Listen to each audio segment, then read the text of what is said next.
You guys have been great. Our next comedian coming to the stage, also someone who was doing Vomity for a long time back in the day. It's a big treat. She hasn't been on stage in a while, but she agreed to come out of semi-comedy retirement for tonight, so you guys are really lucky. Big round of applause, please, for Jane Tovar!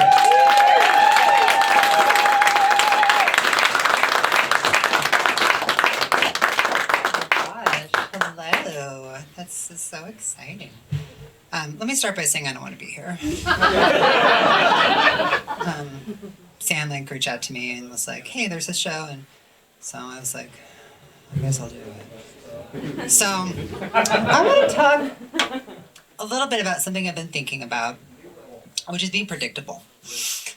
I feel like being unpredictable, being like this mysterious chateauneuse or whatever, it's like, I don't know, I think it's way better to just be super transparent and like let people know what you're about and like what you like, right? Because let me tell you something. When I go to a party or I'm in a room, I find the fattest guy in there and I make a beeline. And what about it? Like, I'm so sorry that I have the courage to say what we like are all thinking, okay? I think we could be adults in this situation. But yeah, I just think it's way more fun to be transparent. I was talking earlier about how I don't really have like a stage persona. It's just kind of just like just how I am, which is great, right? But yeah, I feel like comedians talk about their families a lot. I don't really, because it's not really that exciting, you know. But I do really like to talk about my mom. Okay, I'm so glad my mom doesn't have access to my Audible account because she would see I'm on chapter 5 of Adult Children of Emotional Abusive Parents. Sorry! It was for a paper. No, she, I feel like the way she handles things is like so, like it can be summed up with this one thing that happened. Okay. So like, I was like 7 or maybe I was younger than like 10 years old. Like I was a child, right? And my mom was mad at me for something. I don't know, maybe I breathed or something. And she was talking to me. She was kind of scolding me, or maybe she was like telling me it was okay. Like, it's okay, not a big deal. And I guess little 7-year-old me was like, Mom, how come your face is saying one thing, but your words are saying something else? And she tells it like it's a cute, like, kids are so cute. Bitch, I'm a victim. That's not funny. Like, oh my God, that's not funny. But yeah, again, about kind of being like, just being myself and all that crap. I work at a place where I have to deal with like people, which is not great. But it's nice. I really like it. It's a great job. But I sell books, and a lot of like older people, are really into books. And so I deal with a lot of older people. I deal with a lot of old men, and usually they love me, right? But at the same time, I was checking out this one guy recently. We were ordering something. I was ordering something for him. Okay. First of all, this man's voice was like, I think he smoked like the first cigarette that like existed, because it was like talking to Satan.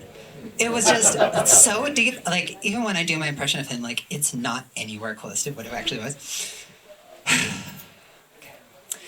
So I was ordering this stuff for him, and then he looks at me and goes, "Can I give you a compliment?" God fucking damn it. Like, it's the end of it's like when you're in high school and like somebody asks if you're gay, or they're like, "Can I ask you a question?" It's like the same energy where it's like, no, you can't. Jesus fucking Christ.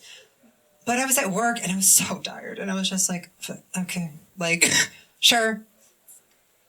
And so he looks at me and he says, "You don't have any piercings? You don't have any tattoos? You don't have any of that crazy stuff? Good job."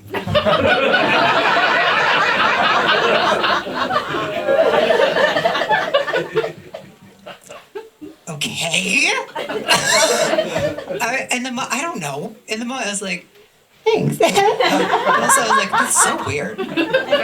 And part of me is like, okay, like, I don't know, do you think I'm like gonna be like a trad wife or some shit because I don't have tattoos and stuff? Like, I have really bad news for you, sir. I played for the other team and not the way that you're thinking. Okay? It's not gonna happen. Like, it's just not gonna happen. Oh yeah, can I get a light when I have like a minute left? Yeah. Okay, I'm being like so high maintenance. What the fuck, Jane? Yeah, I haven't done stand up in like 2 years. Believe it or not, I used to do Vomity like every week. So I love this place. Kind of like this is, you know, this is my safe space. It's my castle. Yeah, right? But at the same time, oh, okay. It's about being your authentic self. It's great. But it's also like unexpected situations and unexpected like pitfalls with the whole situation. So like I am Mondo lucky. Mondo is a word from the 90s because my whole family has accepted me like pretty much unconditionally. Like everybody in my family is like, we love you and we support you and you know, like all that crap. And for some of the people in my family, I'm like, maybe think it over. Like, I don't know if I really need to be talking to y'all that much. Maybe just not accept me. I kind of would have been okay with that.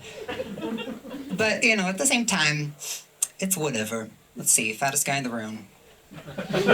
Trail mix, I'm a victim. Okay. Do you guys know, and this is like, when this happens, it's like one of those things that you exist all the time and you just don't realize it at first till someone says it. The men on the, like, what is it called? Incontinence pads? Are so fine. I don't even care. Like, it doesn't even clock in my brain that you're like shitting your pants or whatever. You're like so handsome. I don't know, like, what is going on here, you know? No. I'm not a narcissist, but, well, I'm not one of like the bad ones, you know? Oh, morticians. Right? Pro, con? Tell me after the show. So, I know that I'm beautiful and popular, and it is exhausting. Truly, 100%. But like in my mind, and this is kind of dark. Like whatever though, it's where my mind goes. Like I really need when I die, you know, awful day coming. I'm gonna be I don't fucking know. Let's say I get embalmed. I need to be looking so snatched and so fine that the mortician is like, you know, I know necrophilia is bad.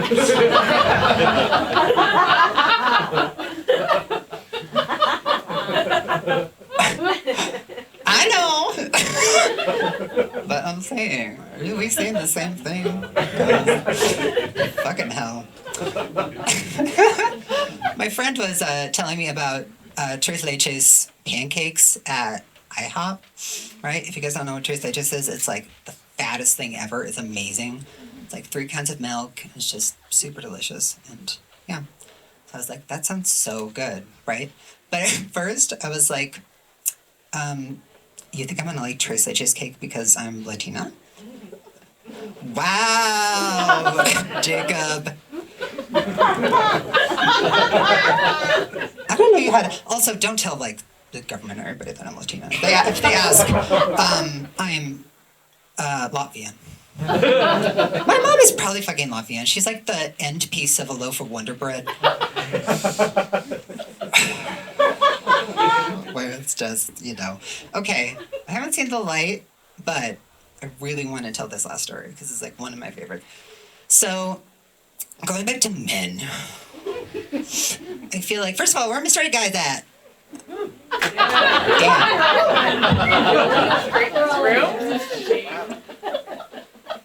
Gentlemen.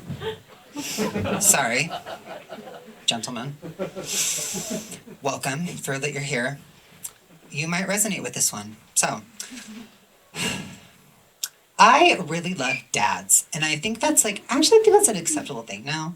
It's not like taboo. It's like, no, I love dad. We have DILF. DILF means like a dad liked a book. But I have kind of like not an amendment, I guess it is. It's kind of my own acronym. My own acronym that has kind of come out of DILF for Cats, just to like specify a little more, just kind of like make it a little clearer what I like. So it's DILF for Cats. So it's DILF, WKADS. And it's dads I'd like to fuck, his kids are dead. And let me tell you why. Because I like nutted up and had the guts to say, I'm not competing with a child for your affection. And that's what's gonna happen. So like, sorry, like, I don't know why I'm getting yelled at, because I thought I was being responsible. But yeah. Anyways, thank you guys so much for coming out. It was so much fun. Thank you, Sam. My name's Jane.